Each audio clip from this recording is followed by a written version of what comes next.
To buy iShares ETF in India, you need to follow a step-by-step process.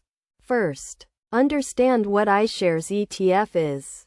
It is a type of exchange-traded fund offered by BlackRock, a global investment management company. iShares ETFs track a specific index, sector, or asset class, providing diversification and flexibility to your investment portfolio.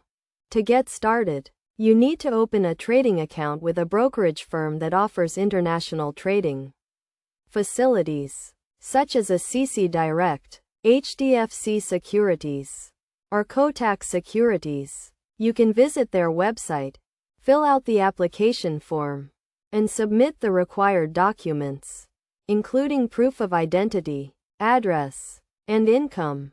Once your account is activated, you need to fund it with the required amount to buy iShares ETF. You can do this by transferring money from your bank account to your trading account.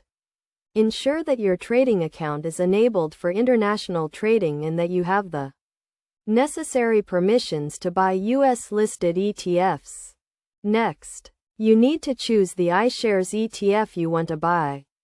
You can visit the iShares website or consult with your brokerage firm to select the ETF that aligns with your investment goals and risk tolerance. Some popular iShares ETFs include iShares Core S&P 500 ETF, iShares Core US Aggregate Bond ETF, and iShares MSCI Emerging Markets ETF.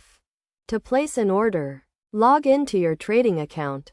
Select the international trading platform and search for the iShares ETF you want to buy.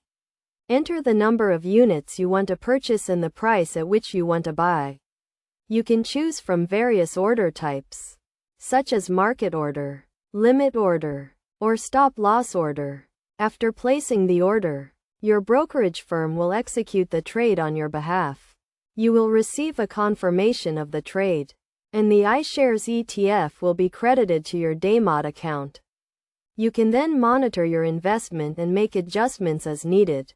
It is essential to keep in mind that buying iShares ETF in India involves certain risks, such as currency risk, market risk, and regulatory risk. You should carefully evaluate these risks and consider your investment goals, risk tolerance, and time horizon before making a decision.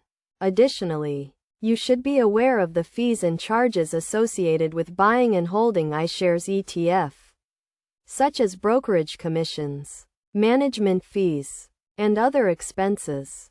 In conclusion, buying iShares ETF in India requires a trading account with international trading facilities, funding, and a clear understanding of the investment process. By following these steps and considering the key concepts and risks involved, you can make an informed decision and add iShares ETF to your investment portfolio.